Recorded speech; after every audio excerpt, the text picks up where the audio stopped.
where, you know, if the ceasefire or whatever you call it, if they Well, cross the red line is certain clear. If they threaten Americans, they're going to get blown up. I mean, that's how much clearer can you be than that?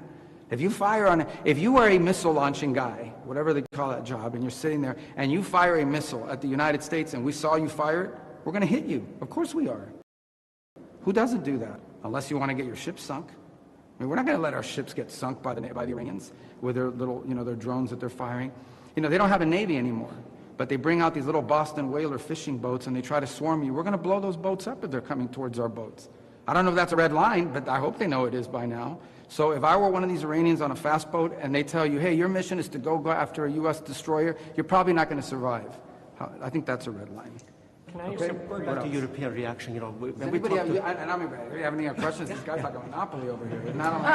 Yes. The president has expressed disappointment in support or lack thereof in Europe. Was there any discussion today in your meeting with Prime Minister Maloney or Foreign Minister Tahani about them providing escorts in the Strait of Hormuz? No, we didn't get to that level of specificity about what they... Here's the bottom line, okay?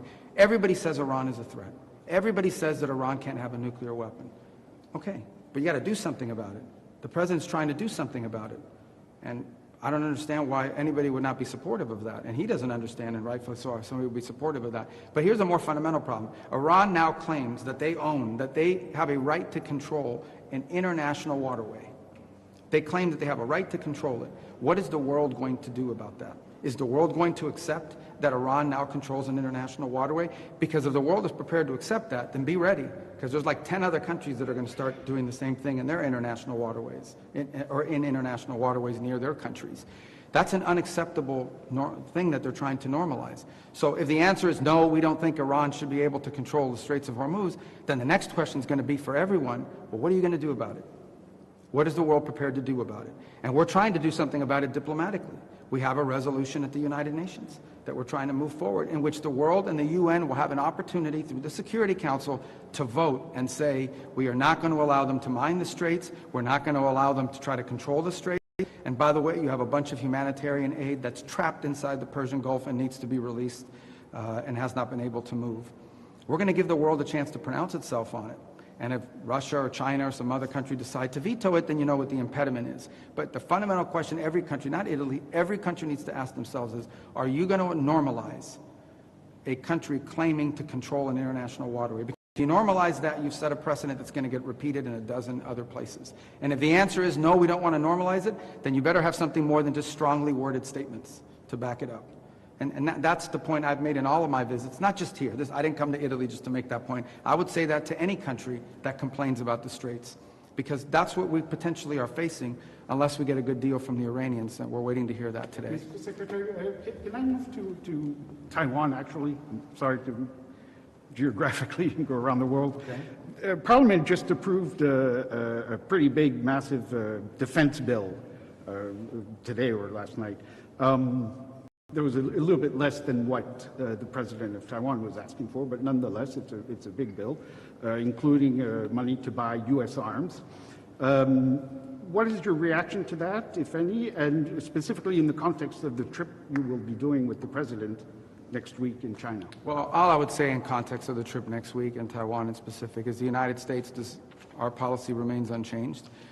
You know, we don't want to see any forced or compelled change in the situation now. I think would be destabilizing to the world. It's our position on that has been, you know, we've heard obviously the Chinese position, but we've made our position on that clear as well. And I imagine that will be discussed in the trip, but I don't think it'll be a feature of our trip, but it'll certainly be an item that's discussed. We think it's to the benefit of China, the United States, and the world writ large that there be stability in the straits there, and that continues to be our position. That's the one we'll continue to stand by and advocate for. All right, I have time for one more. We got to leave. About Ukraine before you go. Yeah. You spoke with Lavrov recently, and you know they targeted kindergarten in Ukraine even after they advocated for ceasefire. Where does the negotiations stand? Right now, the negotiations are. We've tried to play a mediator role in that.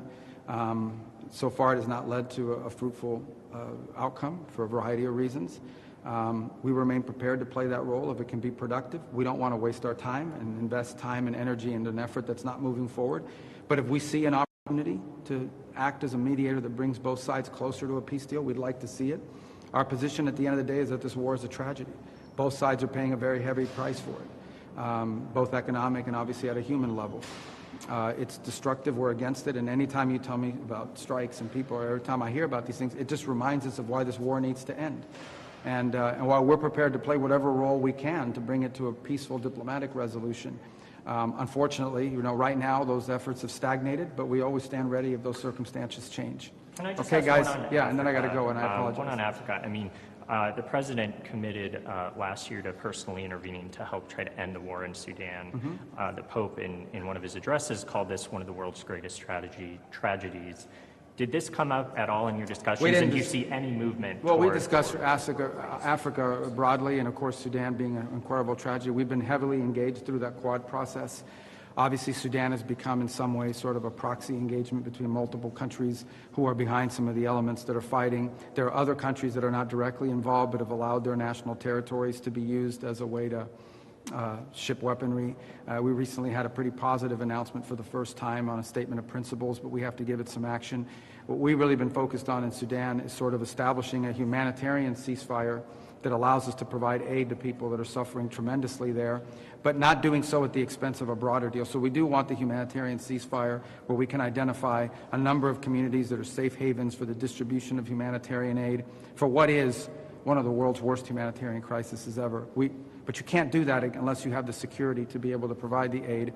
But we don't want that to be the final outcome. In addition to the humanitarian corridors and the humanitarian sites, we need to bring this conflict to an end. And the way to bring this conflict to an end is for the countries and the parties who are supporting the fighting elements to force these elements toward a peace deal that ends this conflict. And as I said, we've been very involved in that Quad process, invested a lot of time in it, continue to be engaged on a daily basis, and in fact have people in our bureau in Africa, as well as our special envoy, Saad Boulos, involved almost daily on this topic. So, Okay, guys, I got to run. I apologize. Were you Thank surprised by your Italian origins?